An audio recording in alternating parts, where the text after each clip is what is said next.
Aujourd'hui, quand j'étais assis là, au premier culte, et que le frère Méchac chantait, j'ai reçu une lumière et j'ai eu mal pour moi-même. Et je m'en répands même devant Dieu. Voici une mauvaise mentalité que nous avons. C'est que ce qui ne te touche pas n'est pas une priorité pour toi. Ce qui fait que ce qui se passe à l'Est ne nous touche pas, nous les Quinois. Parce qu'aucune bombe ne tombe ici. Parce qu'il n'y a pas de fusillade ici. Nous regardons tout de loin et nous disons que ça ne nous touche pas. Est-ce qu'on peut me mettre la photo que j'ai donnée à la presse? Voici vos frères congolais de l'Est, dans quelles conditions ils vivent. Voyez, là où il y a le coltan, là où il y a la richesse et l'abondance, c'est là, ils vivent là. Des déplacés de guerre qui ont des rêves comme toi. Certains même sont des chrétiens. Ils vivent comme ça. Quand nous voyons ça, ça nous fait quoi? Nous les Congolais, ça nous fait seulement yo, wo, mawao, ya. C'est tout. Amen, on sort. Vrai ou faux?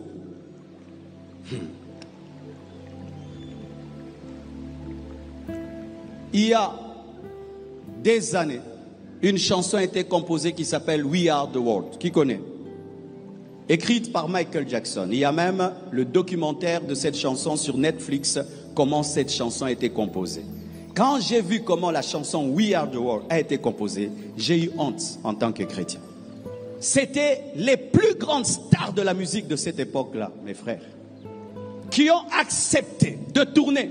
We Are the World a été tourné en une nuit seulement. Parce que ces hommes étaient tellement demandés qu'ils ne peuvent pas prendre 2 jours. En une nuit, Lionel Richie, Quincy Jones et Michael Jackson se sont mis ensemble, unité des païens, ensemble. Ils ont mis de côté qui sont des stars, qui sont grands. Ils ont dit, nous allons chanter, nous allons vendre, mais ça sera pour l'Éthiopie. Ils se sont mis ensemble, ils ont mis leur ego de côté. Et ils ont chanté. Aujourd'hui, c'est la chanson toujours la plus vendue au monde. Et tout ce qui est recueilli va pour cela, des païens. Frères, sœurs, désormais, chaque fois que nous aurons un culte d'équilibre, nous allons donner l'offrande pour envoyer, mettez-moi encore la photo là, pour envoyer des mousses, pour envoyer des tentes. On ne peut pas être nombreux comme ça, mais il n'y a pas un impact social. On ne peut pas. C'est tiré ailleurs, mes frères. Lorsque nous allons faire équilibre et que nous serons en stade, il y aura un panier pour les déplacés de guerre. Chaque fois que nous ferons un grand rassemblement, nous penserons à eux, car ce sont nos frères, ce sont nos sœurs, ce sont nos frères, ce sont nos sœurs. Regardez l'intelligence du corps. Lorsque seulement mon orteil est blessé, qu'est-ce qui se passe? Directement, ma main va au secours. Aïe! Ma bouche, qui n'est pas mon pied, crie. Aïe! Mes yeux, qui ne sont pas mon pied, pleurent. Ma tête, qui n'est pas mon pied, a mal.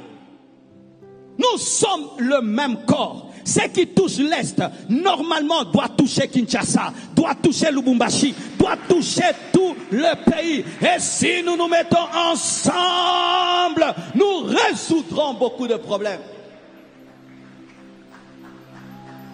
Pourquoi vous ne pouvez pas penser à faire un concert? Tout l'argent qui entre, vous envoyez ça à l'Est. Un concert caritatif. Les païens le font. Tu vas voir une star, Céline Dion qui chante, et puis qui donne en Afrique. Nous pouvons faire un culte, et tout ce que nous avons, nous leur envoyons, mes frères. Jésus dira, j'ai dormi dans la boue, mais tu n'as pas pris soin de moi. Je n'avais pas de tente, et tu n'as pas pris soin de moi. Il pleuvait quand je dormais, tu n'as pas pris soin de moi. Tu cherches Jésus, Jésus est sous ses tentes.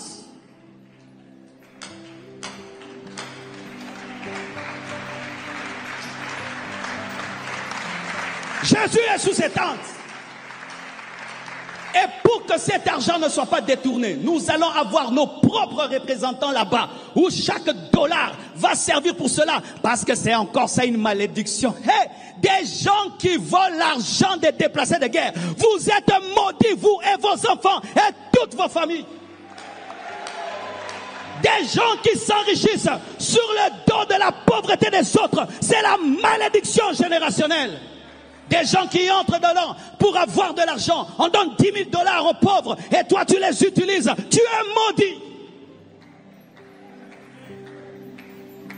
Comment tu peux nourrir ta famille avec les matelas des pauvres? Au lieu d'acheter des matelas, tu achètes des choses pour ta famille. Tes enfants dorment dans les matelas des pauvres. Des ONG qui ne sont même pas des ONG. Où on s'enrichit derrière les pauvres. Et on est étonné qu'il y ait tellement de maladies dans la maison. Parce que c'est que tu voles à droite, Dieu le récupère à gauche. Tu voles 10 000 $, un problème va sortir dans ta famille. Une opération de 10 000 $, Dieu récupérera toujours.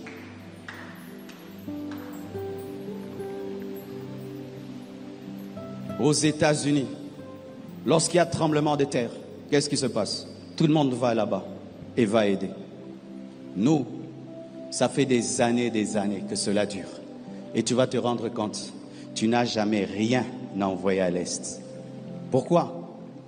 Parce que nous avons une maladie. Les psychologues appellent cela l'immaturité collective. C'est-à-dire sur le plan psychologique, on peut être mature ou enfant. Et lorsque des immatures se mettent ensemble, ils dégagent ce qu'on appelle l'immaturité collective. Je vais vous expliquer ça. Un jour, je suis allé en Afrique du Sud. Il y a eu coupure d'électricité et le feu ne fonctionnait plus. Alors j'ai dit, il y aura l'embouteillage. Pourquoi il n'y a pas de feu? Comme votre pays est dirigé par la technologie, par les feux et reste, il y aura l'embouteillage. Frère, j'étais humilié. Quand seulement il y a eu coupure d'électricité, ils se sont fait une entente tacite. Toi tu passes, moi je passe. Toi tu passes, moi je passe. Sans roulage, il n'y a pas eu d'embouteillage, tout le monde est rentré. Mais si c'était nous, on va dormir là 3 heures du temps. Tout le monde veut rentrer à la maison, au même moment. Comment on peut expliquer une maturité collective? Il y a une porte ici. Dans la pièce, il y a 200 places. Dans le bus, il y a 200 places. La porte est petite. Vous êtes dehors, vous êtes à 100. Mais dans le bus, il y a 200 places. La porte est petite. Quand il faut entrer, ceux qui ont la maturité collective, ils vont se mettre en ligne et puis ils vont entrer. Mais ceux qui ont l'immaturité collective, tout le monde voudra entrer et personne n'entrera et le bus va se casser alors qu'il y a assez de place pour les autres. C'est ce que vous faites même à la fin du culte. On n'a pas fait la bénédiction finale qui est le summum d'un culte. Vous savez que le niveau le plus élevé d'un culte, c'est la bénédiction finale. Mais vous sortez pourquoi? Je ne vais pas me bousculer, je dois rentrer. Tu ne peux pas attendre 5 minutes pour être béni. Une mentalité d'enfant. L'enfant. J'ai un enfant qui m'enseigne trop ces derniers temps. Même cette nuit, il m'a enseigné grave. Un enfant, lorsqu'il se promène, les parents veillent sur tout ce qu'il touche, n'est-ce pas? Parce que tout ce qu'un enfant touche, il le met à la bouche, n'est-ce pas? Les cacahuètes à la bouche, les bonbons à la bouche, les saletés à la bouche. C'est pourquoi il faut veiller sur la bouche d'un enfant. Et quand un peuple est enfant, les salaires des autres dans la bouche, les salaires dans la bouche, les salaires dans la bouche, les salaires de tes travailleurs dans la bouche, les salaires, pourquoi tout doit aller dans la bouche? Parce que l'enfant ne pense qu'à lui. Il est nombriliste. Moi. Mon petit bébé de 2 ans. Voici comment il nous a tous pris en possession. Voici mon nom. Papa Marcelo de Tabiri. Maman Blanche de Tabiri. Où est la maman de Tabiri? Il a volé aux autres les parents. Où est la télécommande de Tabiri? Où est la chaise de Tabiri? Où est de Tabiri? Tout c'est de Tabiri. Comme toi, tout est à toi. Tout est à toi. Tout. 1 million, on dit, c'est pour ceci, à moi. Ça, ce sont les bus de ceci, à moi. À moi, de Tabiri.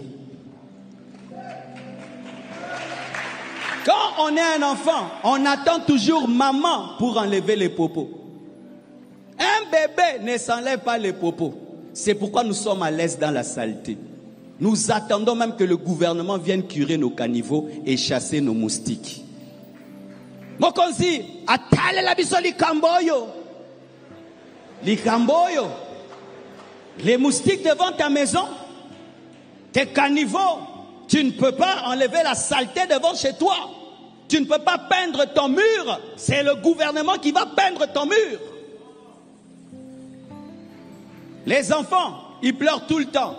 Un peuple qui pleure tout le temps, c'est un peuple des enfants. On nous agresse, on nous agresse, on nous agresse. Les bébés pleurent, les adultes s'assiedent, ils réfléchissent, ils prennent des décisions. C'est pourquoi moi le signe là-haut, fermez la bouche comme ça, je ne fais pas parce que moi ma bouche est ouverte, je parle. Moi le signe là, fermez la bouche comme ça. Moi le signe c'est... Si tu n'as pas de voix, fais ça. Mais si tu as une voix, ne fais pas ce signe. Parle, parle, parle, parle, parle. Martin Luther King a parlé. Parlez.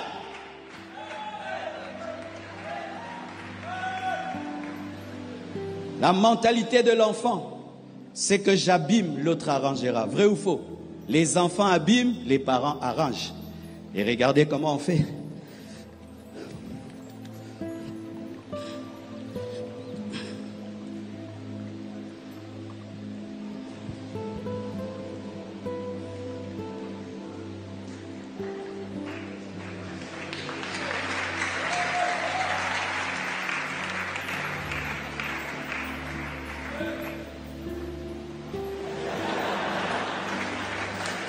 Vrai ou faux? Les poubelles, dehors. Toilettes, dehors. Tu es dans ta voiture, canette, dehors. Tu viens à l'église, tu nous laisses les bouteilles. Tu transpires à l'église, tu nous laisses les papiers. En français, parce que nous, tes domestiques, nous ramasserons. C'est beau, hein? Vous voyez, cette chair qui était belle est devenue vilaine. Mais elle est salie par des papiers blancs. Mais nous, ce n'est même pas les papiers blancs que nous jetons. Nous jetons tout dehors. Certains même, vous jetez des choses dans les toilettes qui ne peuvent pas passer. Les jours qu'on a fait des toilettes à l'église, les toilettes étaient bouchées. Les choses qu'on a trouvées là-bas, tu te dis, c'est un enfant qui a mis ça là-bas. Non, c'est un adulte. Il finit ces choses, il vous laisse ça là-bas. Regardez maintenant. Et nous laissons les bouteilles. Nous laissons les saletés. Et on dit, le pays, ils vont arranger. Ils vont arranger. Une année, ça s'entasse. 3 ans, ça devient une montagne. N'est-ce pas qu'il y a des montagnes de bouteilles ici? Des montagnes de bouteilles. Cette route-là, elle a commencé à s'abîmer petit à petit, n'est-ce pas? On a ajouté, voilà dans quel état elle est. Mais regarde, ça commence toujours par un papier, n'est-ce pas? Quand toi tu jettes, un plus médiocre que toi voit, lui jette 4. Parce qu'il faut toujours un disciple, et souvent les disciples sont supérieurs au maître. C'est pourquoi les personnes sales engendrent des personnes plus sales qu'elles. Mais regardez. Si seulement je me dis, au lieu d'attendre que les autres le fassent, moi je le fais. Je suis mort. Je suis toujours pasteur. Il y a toujours l'onction. Nous avons un problème, un démon qui empêche de se plier, de ramasser. Notre spiritualité nous permet de nous mettre à genoux, mais pas de ramasser les papiers. Nous pouvons prier dans un endroit sale, à genoux, mais sans balayer ni torchonner. Nous pouvons vivre dans la saleté, prier dans une chambre qui sent mauvais, chasser tous les démons sans chasser l'odeur.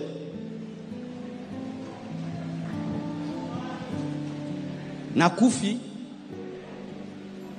je suis toujours pasteur Marcelo, mais pourquoi toi tu ne ramasses plus? Tu vis à côté de la saleté au Sota. devant chez toi, dans ta chambre, à l'église, certains même dans ton bureau du travail, il y a des toiles d'araignée. Vous qui travaillez à la fonction publique, vous vous êtes entendu d'avoir des sales bureaux? Je n'ai jamais compris ça. Tu arrives, des toiles d'araignée, des chaises qui ont fait ça. Qui ont le boutique en 20 ans, dans la situation haute. Des toiles d'araignée, des bureaux pourris, cassés.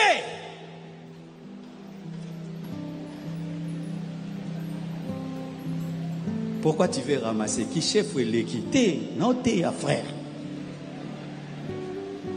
Et quand j'ai ramassé, si je suis intelligent, je peux même en faire un ballon pour un enfant. Je peux réutiliser les bouteilles, en faire des pavements. Je peux réutiliser les bouteilles, créer des choses. Vous avez étudié l'économie, vous avez des grands diplômes. Qu'est-ce que vos grands diplômes ont fait dans ce pays? Vous pouvez récolter toutes ces pourritures, les transformer, frères et sœurs. Au Congo, on parle trop français, mais le français ne construit pas les routes. Diplôme et diplôme et diplôme, regardez le pays. Ayez une intelligence pratique, une intelligence pratique, une intelligence pratique. Je suis allé au Burkina, mes frères, et j'ai posé des questions. On m'a dit, les plus riches au Burkina n'ont pas de grands diplômes. Les milliardaires, la plupart là-bas, n'ont pas de grands diplômes, mais ils engagent des diplômés. Pourquoi? Ils ont l'intelligence financière, ils ont la sagesse financière. Être intelligent, ce n'est pas toujours avoir une distinction à l'école, c'est être pragmatique, pragmatique, pragmatique, pragmatique, pragmatique. Nous avons des problèmes simples, mais nous cherchons des solutions compliquées. Des problèmes simples, mais nous cherchons des solutions compliquées. Ce n'est pas de l'intelligence. Il y a un jeune garçon sur TikTok qui vraiment révèle ça. Quand tu te compliques, il te dit c'est moi. Oh, ces lunettes, tu les prends comme ça. Il prend sa main, il fait ça. Les routes sont abîmées. On fait quoi? Nous avons des pierres à Matadi là-bas. On ne peut pas faire des routes comme les Champs-Élysées en pierre, parce qu'en goudron, ça c'est trop. Il y a au Congo des montagnes, quand tu les casses, ça te donne des pierres déjà plates. On ne peut pas utiliser ces pierres plates pour faire quelque chose. Vous avez étudié l'économie, pourquoi? Économiser, non? Quand on fait l'économie, on économise. On ne construit pas une route d'1 milliard de dollars alors qu'on peut construire une bonne route à 1 million. C'est ça l'économie. Ce n'est pas le diplôme, c'est d'abord l'économie. Je défie les gens qui prient dans cette église, mes frères et sœurs. Si vous n'êtes pas influence, vous n'influencez pas ce pays, vous avez échoué. Chacun de vous, là où il travaille, là où il vit, là où il étudie, doit être une différence. Chacun de vous doit arranger le Congo là où il est. Moi, ce dimanche, j'ai arrangé le Congo à ma manière, en tant que prédicateur, en tant qu'enseignant. Mais toi qui es professeur, toi qui es juge, toi qui es député, toi qui es sénateur, toi qui es ministre, toi qui es à côté de ceux qui dirigent, tu dois faire ta part. Et nous aurons le pays que nous devons avoir. Car si nous continuons à subir, et je termine là, nous allons quitter ce pays, partir, et le jour que nous reviendrons, il ne sera plus à nous. N'oubliez pas que les Américains véritables sont les Amérindiens. N'oubliez pas que les vrais Américains sont les Amérindiens. Mais aujourd'hui, ce n'est plus leur vrai pays. D'autres dominent là-bas. Et si Dieu vous donne un grand pays, mais au niveau de la mentalité, nous réfléchissons comme des enfants, on prendra ce pays pour le donner aux adultes. On prendra le pays pour le donner aux adultes, car si on te donne un talent, tu ne le multiplies pas, on va donner à celui qui va le multiplier. Oui, Congolais, on va le donner à celui qui va le multiplier. Que Dieu vous bénisse abondamment.